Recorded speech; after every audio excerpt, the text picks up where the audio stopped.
Through the Dragon Glass. Abraham Merritt. Published, 1917. Categories: fiction, fantasy, short stories. About Merritt. Abraham Merritt, January 20, 1884 – August 21, 1943, who published under the byline A.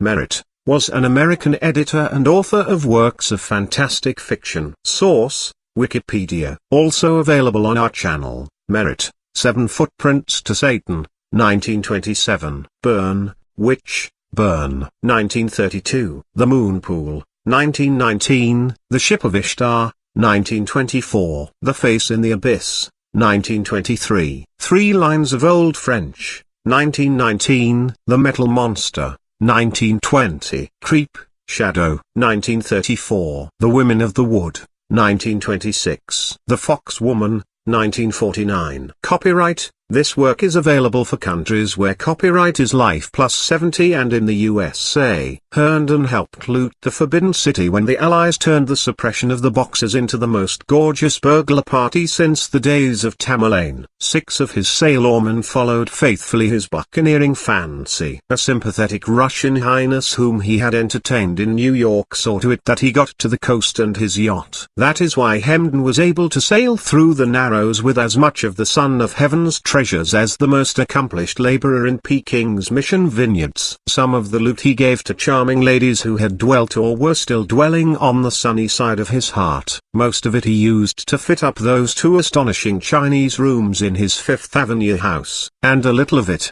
following a vague religious impulse, he presented to the Metropolitan Museum. This, somehow, seemed to put the stamp of legitimacy on his part of the pillage, like offerings to the gods and building hospitals and peace palaces and such things. But the Dragon Glass, because he had never seen anything quite so wonderful.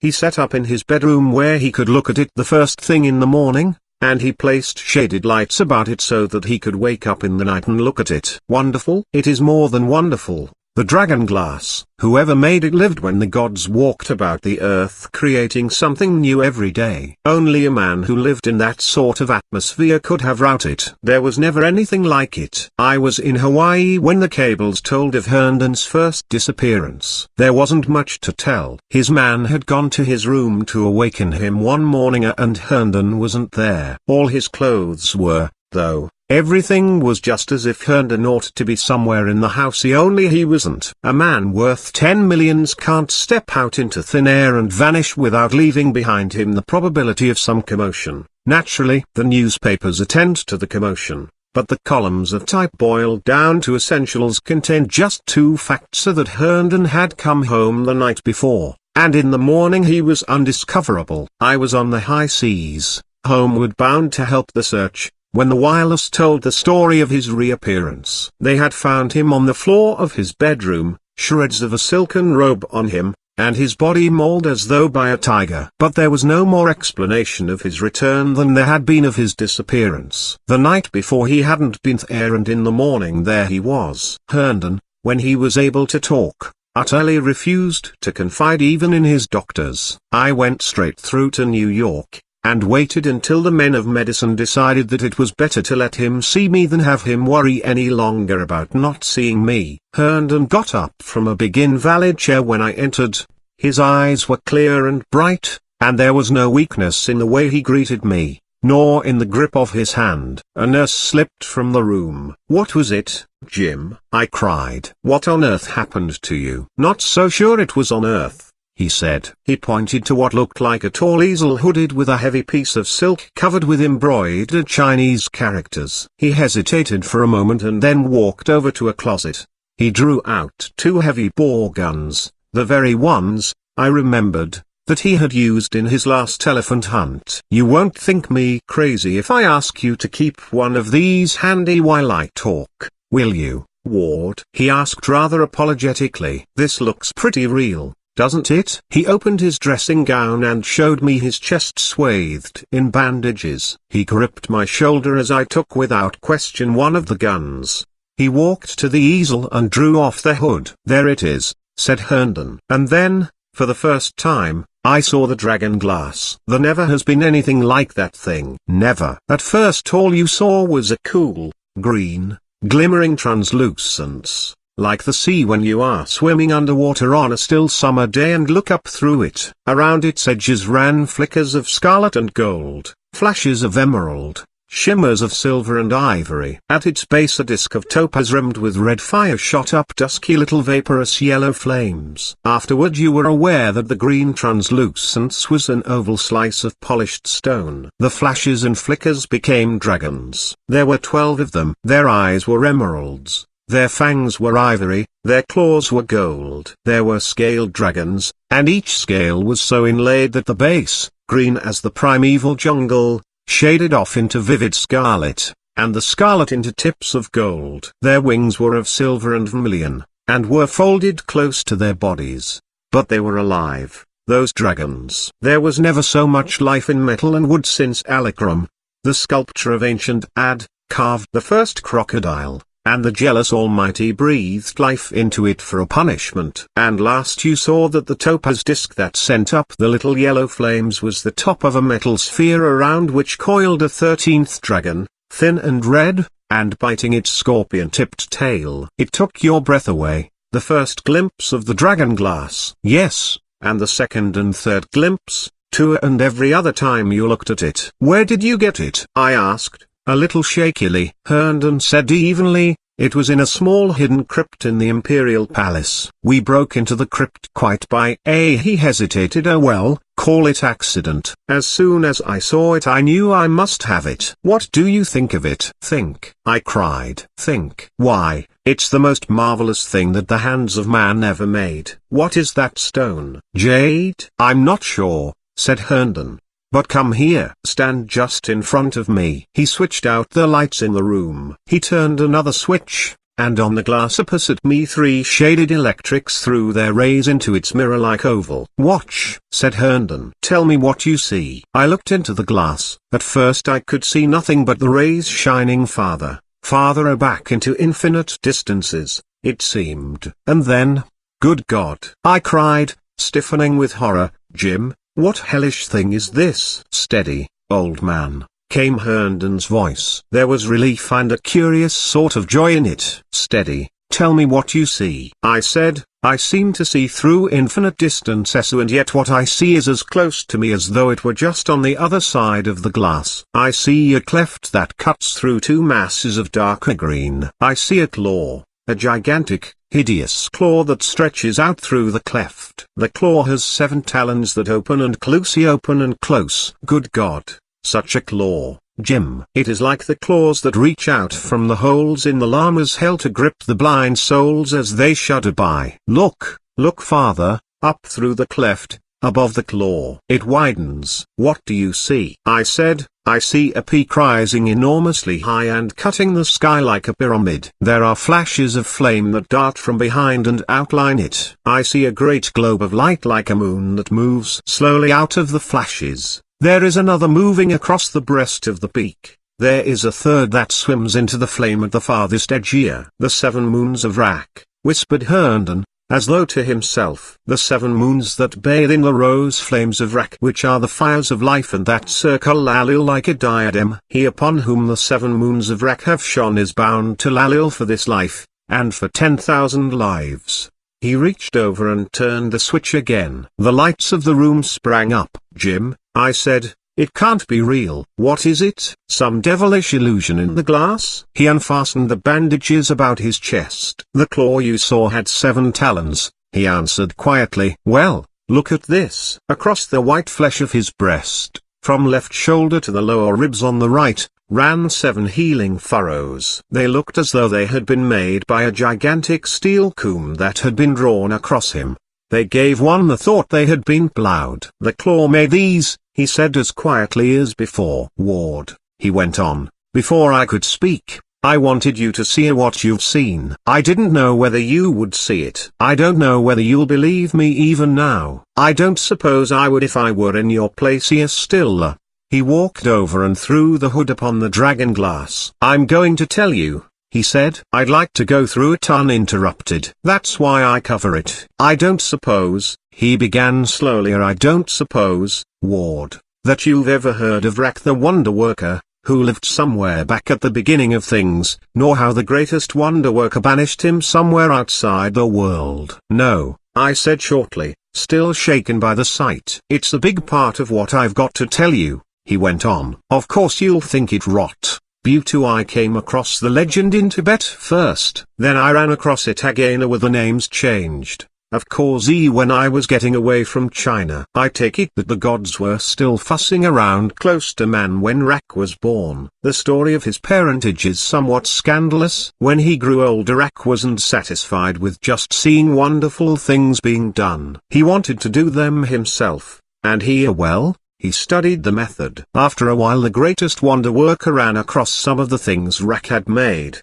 and he found them admirably a little too admirable. He didn't like to destroy the lesser wonder worker because, so the gossip ran, he felt a sort of responsibility. So he gave Rak a place somewhere outside the world, and he gave him power over everyone out of so many millions of births to lead or lure or sweep that soul into his domain so that he might build up a people, and over his people Rak was given the high, the low, and the middle justice. And outside the world Rak went. He fenced his domain about with clouds. He raised a great mountain, and on its flank he built a city for the men and women who were to be his. He circled the city with wonderful gardens, and he placed in the gardens many things, good and some very terrible. He set around the mountain's brow 7 moons for a diadem, and he fanned behind the mountain a fire which is the fire of life, and through which the moons pass eternally to be born again. Herndon's voice sank to a whisper. Through which the moons pass,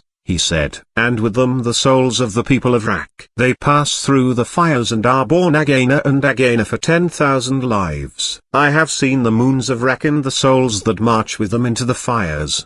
There is no sun in the land, only the newborn moons that shine green on the city and on the gardens. Jim, I cried impatiently. What in the world are you talking about? Wake up, man. What's all that nonsense got to do with this? I pointed to the hooded dragon glass. That, he said. Why, through that lies the road to the gardens of Rak. The heavy gun dropped from my hand as I stared at him, and from him to the glass and back again. He smiled and pointed to his bandaged breast. He said, I went straight through to Peking with the Allies. I had an idea what was coming, and I wanted to be in at the death. I was among the first to enter the Forbidden City. I was as mad for loot as any of them. It was a maddening sight. Ward soldiers with their arms full of precious stuff even Morgan couldn't buy, soldiers with wonderful necklaces around their hairy throats and their pockets stuffed with jewels, soldiers with their shirts bulging treasures the sons of heaven had been hoarding for centuries. We were Goths sacking imperial Rome, Alexander's hosts pillaging that ancient gem courts of cities,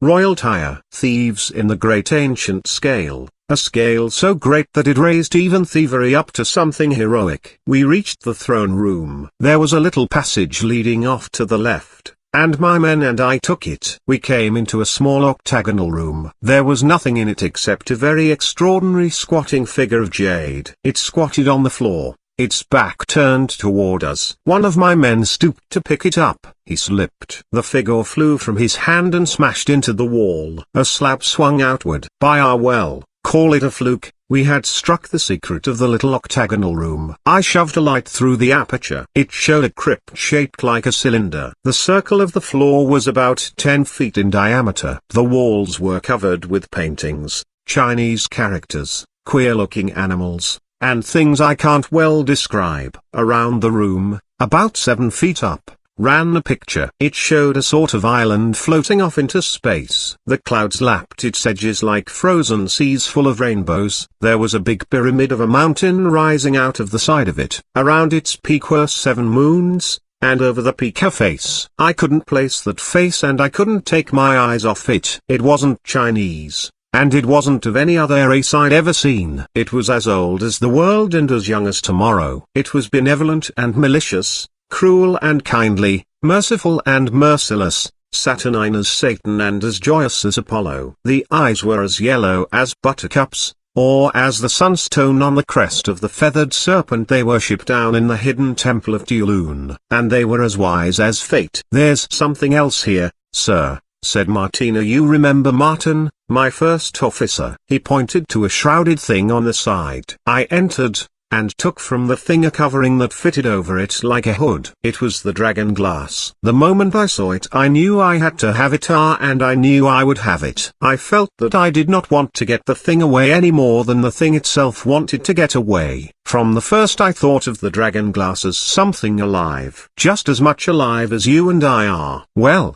I did get it away. I got it down to the yacht, and then the first odd thing happened. You remember Wu Sing, my boat steward? You know the English Wu Sing talks. Atrocious. I had the dragon glass in my stateroom. I'd forgotten to lock the door. I heard a whistle of sharply indrawn breath. I turned, and there was Wu Sing. Now, you know that Wu Sing isn't what you'd call intelligent looking, yet as he stood there something seemed to pass over his face, and very subtly change it. The stupidity was wiped out as though a sponge had been passed over it. He did not raise his eyes, but he said, in perfect English, mind you, "Has the master augustly counted the cost of his possession?" I simply gaped at him. "Perhaps," he continued, "the master has never heard of the illustrious Hao San? Well, he shall hear." Ward. I couldn't move or speak. But I know now it wasn't sheer astonishment that held me. I listened while Wu Sing went on to tell in polished phrase the same story that I had heard in Tibet, only that they called him Rak instead of Hao San. But it was the same story. And, he finished, before he journeyed afar, the illustrious Hao San caused a great marvel to be wrought. He called it the gateway. Wu Sing waved his hand to the dragon glass. "The master has it. But what shall he who has a gateway do but pass through it? Is it not better to leave the gateway behind unless he dare go through it?" He was silent. I was silent, too. All I could do was wonder where the fellow had so suddenly got his command of English. And then Wu Sing straightened. For a moment his eyes looked into mine. They were as yellow as buttercups. "Ward. And wise, wise." My mind rushed back to the little room behind the panel. Ward. The eyes of Wu Sing were the eyes of the face that brooded over the peak of the moons. And all in a moment, the face of Wu Sing dropped back into its old familiar stupid lines. The eyes he turned to me were black and clouded. I jumped from my chair. "What do you mean, you yellow fraud?" I shouted. "What do you mean by pretending all this time that you couldn't talk English?" He looked at me stupidly, as usual. He whined in his pidgin that he didn't understand, that he hadn't spoken a word to me until then. I couldn't get anything else out of him, although I nearly frightened his wits out. I had to believe him. Besides, I had seen his eyes. Well, I was fair curious by this time, and I was more anxious to get the glass home safely than ever. I got it home. I set it up here, and I fixed those lights as you saw them. I had a sort of feeling that the glass was waiting for something. I couldn't tell just what, but that it was going to be rather important. I knew. He suddenly thrust his head into his hands, and rocked to and fro. How long, he moaned. "How long, Santhu?" "Jim," I cried. "Jim, what's the matter with you?" He straightened. "In a moment you'll understand," he said. And then, as quietly as before, I felt that the glass was waiting. The night I disappeared I couldn't sleep. I turned out the lights in the room, turned them on around the glass and sat before it. I don't know how long I sat, but all at once I jumped to my feet. The dragons seemed to be moving. They were moving. They were crawling round and round the glass. They moved faster and faster. The 13th dragon spun about the topaz globe. They circled faster and faster until they were nothing but a halo of crimson and gold flashes. As they spun, the glass itself grew misty, mistier still, until it was nothing but a green haze. I stepped over to touch it. My hand went straight on through it as though nothing were there. I reached in up to the elbow, up to the shoulder. I felt my hand grasped by warm little fingers. I stepped through the glass? I cried. "Through it," he said, and then I felt another little hand touch my face. I saw Santhu. Her eyes were as blue as the cornflowers, as blue as the big sapphire that shines in the forehead of Vishnu, in his temple at Benares, and they were set wide apart. Her hair was blue-black, and fell in two long braids between her little breasts. A golden dragon crowned her, and through its paws slipped the braids. Another golden dragon girded her. She laughed into my eyes, and drew my head down until my lips touched hers. She was lithe and slender and yielding as the reeds that grow before the shrine of Hathor that stands on the edge of the pool of Jeba. Who Santhu is or where she came from how do I know? But this I know, she is lovelier than any woman who ever lived on earth, and she is a woman.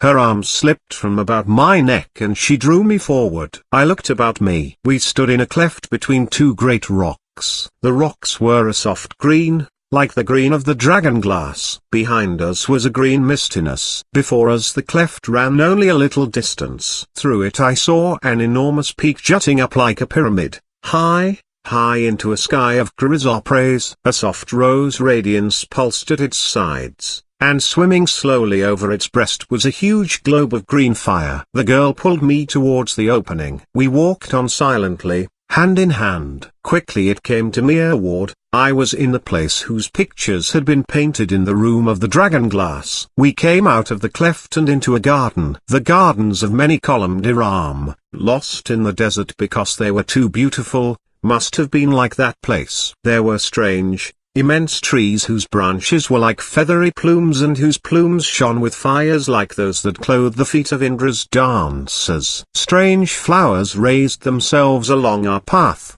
and their hearts glowed like the glowworms that are fastened to the rainbow bridge to Asgard. A wind sighed through the plumed trees, and luminous shadows drifted past their trunks. I heard a girl laugh, and the voice of a man singing. We went on. Once there was a low wailing far in the garden, and the girl threw herself before me, her arms outstretched. The wailing ceased, and we went on. The mountain grew plainer. I saw another great globe of green fire swing out of the rose flashes at the right of the peak. I saw another shining into the glow at the left. There was a curious trail of mist behind it. It was a mist that had tangled in it a multitude of little stars. Everything was bathed in a soft green light, as such a light as you would have if you lived within a pale emerald. We turned and went along another little trail. The little trail ran up a little hill, and on the hill was a little house. It looked as though it was made of ivory. It was a very odd little house. It was more like the giant pagodas at Brahmaputra than anything else. The walls glowed as though they were full light.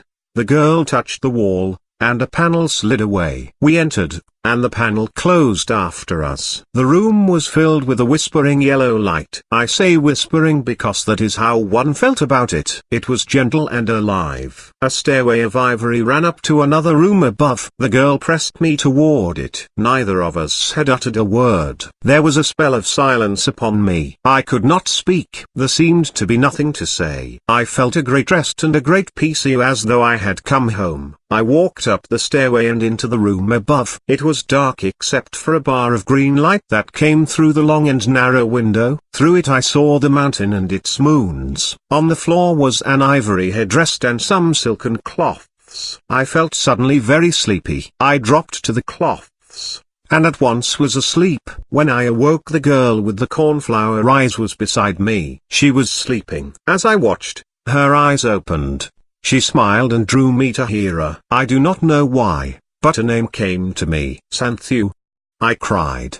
She smiled again, and I knew that I had called her name. It seemed to me that I remembered her, too, out of immeasurable ages. I arose and walked to the window. I looked toward the mountain. There were now 2 moons on its breast. And then I saw the city that lay on the mountain's flank. It was such a city as you see in dreams, or as the tale-tellers of El-Bahara fashion out of the mirage. It was all of ivory and shining greens and flashing blues and crimsons. I could see people walking about its streets. There came the sound of little golden bells chiming. I turned toward the girl. She was sitting up, her hands clasped about her knees, watching me. Love came, swift and compelling. Chiarusi, I took her in my arms. Many times the moons circled the mountains, and the mist held the little, tangled stars passing with them. I saw no one but Santhu. No thing came near us. The trees fed us with fruits that had in them the very essences of life. Yes, the fruit of the tree of life that stood in Eden must have been like the fruit of those trees. We drank of green water that sparkled with green fires, and tasted like the wine Osiris gives the hungry souls in Amenti to strengthen them. We bathed in pools of carved stone that welled with water yellow as amber. Mostly we wandered in the gardens. There were many wonderful things in the gardens. They were very unearthly. There was no day nor night, only the green glow of the ever-circling moons. We never talked to each other. I don't know why. Always there seemed nothing to say. Then Santhu began to sing to me. Her songs were strange songs. I could not tell what the words were, but they built up pictures in my brain. I saw Rak the wonder worker fashioning his gardens, and filling them with things beautiful and things evil. I saw him raise the peak, and knew that it was Lalil. Saw him fashion the 7 moons and kindle the fires that are the fires of life. I saw him build his city, and I saw men and women pass into it from the world through many gateways. Santhu Sangha, and I knew that the marching stars in the mist were the souls of the people of Rak which sought rebirth. She sang, and I saw myself ages past walking in the city of Rak with Santhu beside me. Her song wailed, and I felt myself one of the mist-entangled stars. Her song wept, and I felt myself a star that fought against the mist, and, fighting, break a wire, a star that fled out and out through immeasurable green space. Here, a man stood before us. He was very tall. His face was both cruel and kind, saturnine as Satan and joyous as Apollo. He raised his eyes to us, and they were yellow as buttercups, and wise, so wise. Ward. It was the face above the peak in the room of the dragon glass. The eyes that had looked at me out of Wu Sing's face. He smiled on us for a moment and then he was gone. I took Santhu by the hand and began to run. Quite suddenly it came to me that I had enough of the haunted gardens of Rak, that I wanted to get back to my own land. But not without Santhu. I tried to remember the road to the cleft. I felt that lay the path back. We ran. From far behind came a wailing. Santhu screamed, but I knew the fear in her cry was not for herself. It was for me. None of the creatures of that place could harm her who was herself one of its creatures. The wailing drew closer. I turned. Winging down through the green air was a beast. An unthinkable beast. Ward. It was like the winged beast of the apocalypse, that is to bear the woman arrayed in purple and scarlet. It was beautiful even in its horror. It closed its scarlet and golden wings, and its long, gleaming body shot at me like a monstrous spear. And then just as it was about to strike, a mist threw itself between us. It was a rainbow mist, and it was a cast. It was cast as though a hand had held it and thrown it like a net. I heard the winged beast shriek its disappointment. Santhu's hand gripped mine tighter. We ran through the mist. Before us was the cleft between the 2 green rocks. Time and time again we raced for it,